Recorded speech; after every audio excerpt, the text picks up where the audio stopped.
No ar, a locutora Fernanda Montenegro, ou melhor, Arlete Pinheiro, seu nome verdadeiro. Fernanda fez um programa logo depois da guerra chamado Franceses, Nós Cremos em Vós.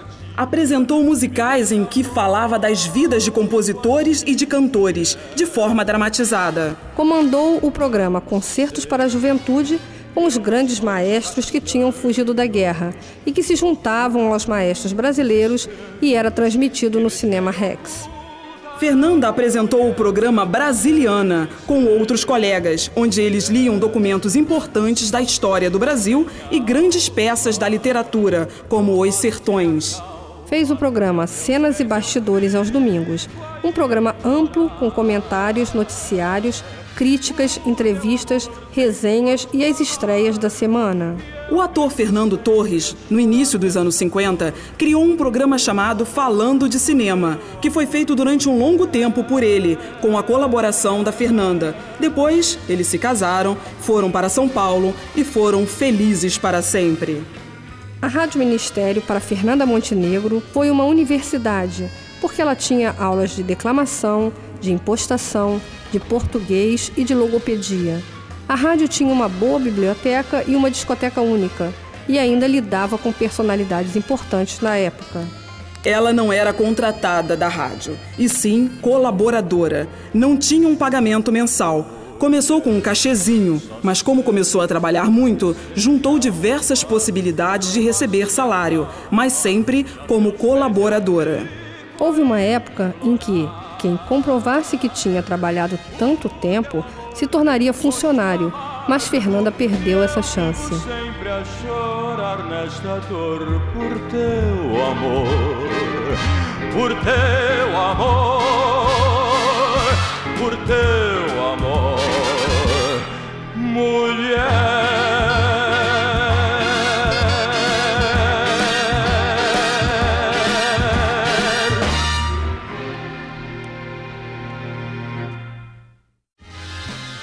Fomos visitar a Rádio MEC atual e conversamos com as locutoras que estão trabalhando no momento por lá, Mirtes Oliveira e Daniela Lapidos.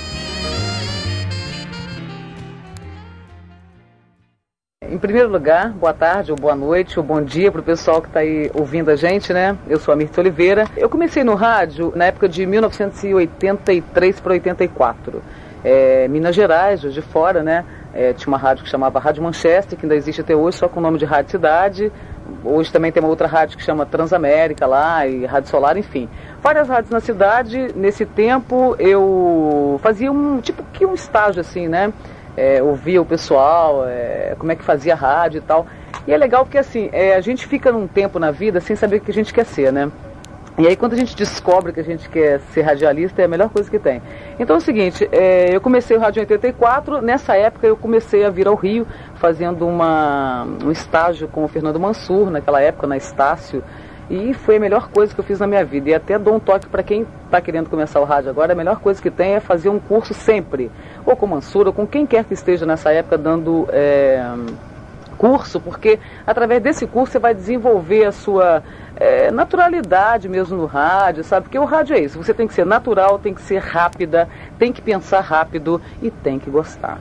Porque se você falar assim, puxa vida, mas como radialista hoje, né, com quase 18 anos de rádio, você ganhou dinheiro? Claro que não. Rádio é prazer, né? O rádio você faz porque você gosta, porque é um prazer mesmo. Costumo brincar também que assim, já casei várias vezes, mas o rádio, sou mulher muito bem casada com ele. E assim, sei lá, vamos fazer quase 20 anos de rádio aí, cara, e é uma coisa que eu não vou abrir mão disso, entendeu? Daniela, como você começou a se interessar pelo rádio? Bom, na realidade eu comecei a me interessar pela carreira de locutor, né?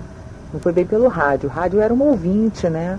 E a carreira de locutor começou a me interessar através de um professor na própria faculdade, onde a gente tinha um programinha de rádio, e ele, por um acaso eu comecei a fazer locução lá mesmo no programa e tal, e ele falou, menina, você tem que ser, naquela época menina, né? Você tinha que ser locutora e tal. Eu, tá legal. Aí ele não levei muito a sério, né? Deixei pra lá. Anos depois, né? Eu já estava formada, e aí eu comecei a procurar trabalho, né? Eu estava fazendo um estágio na TVE, Aí e comecei a procurar trabalho nessa área, né? Porque eu falei, poxa, mas ele falou que eu podia ser locutora, eu de repente, né? Aí fui tentar, comecei a fazer uns testes, né? E acabei ingressando no rádio, onde estou até hoje. Qual foi a sua primeira rádio?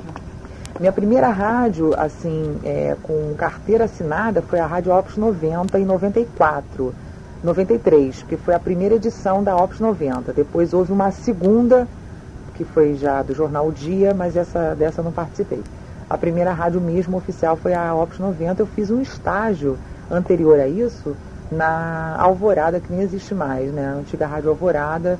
Aí eu comecei a mexer no equipamento, ia para lá de madrugada, porque eu não podia ir para o meu horário, pro horário mais cedo, né? Porque podia errar, né? E aquilo era uma rádio comercial, né? E tal. Então eu ia para lá de madrugada e começava a mexer nos equipamentos para aprender. Mas lá eu fiquei só aprendendo mesmo, né? E tal. Mas a minha primeira rádio efetiva mesmo foi a Opus 90. E de lá você veio para cá, para a MEC? Isso, aí de lá eu fiz um teste para cá, isso foi em 93, né? Em 94, a Opus 90 foi vendida para o jornal O Dia. Ela era do Jornal do Brasil e o Dia comprou. E aí, em 94, quem assumiu lá foi um coordenador chamado Peixinho, não sei nem se ele está em rádio ainda, acho que não. E o Peixinho falou, assim que eu fui demitida, né, eu fui lá e mostrei meu diploma para ele, olha, sou jornalista, sou locutora, né, se você precisar de mim, ele, olha, de locutora, voz feminina eu não vou precisar não, eu vou precisar, que era uma rádio mais popular, a FM O Dia, que estava se lançando naquela época, né, e aí ele falou, eu vou precisar de uma redatora. Aí eu fui para lá para fazer redação. Nesse meio tempo, isso foi em 94, em 95, uma amiga minha que trabalhava aqui, ela disse assim, Dani, tem uma vaga para locutora, você não quer fazer um teste? Como eu trabalhava lá de manhã cedo, né, e o horário aqui era tarde, aí eu vim para cá à tarde, aí acabei ficando. Já tem quantos anos de profissão como locutora? De profissão fiz 10, vou fazer 11 anos agora, 93. E há preconceito quanto à voz feminina? E muita coisa. Principalmente em gravação de comercial, né, você vê que a grande maioria que grava é voz masculina. Né, não tem um espaço muito aberto para locução feminina, não, para essa coisa de comercial. Eu cheguei a gravar um comercial para L'Oréal em 98, nunca mais. Foi o único, entendeu? Com um cachê que era o meu salário. Eu fiquei 2 horas gravando, ganhei o que eu ganhava no mês de trabalho, né? Então, assim, depois nunca mais aconteceu. Então, eu acho que tem, sim. Eu acho que a voz feminina, não sei se eles... Não sei qual é o problema que acontece, né? Mas eu acho que eles dão preferência à voz masculina.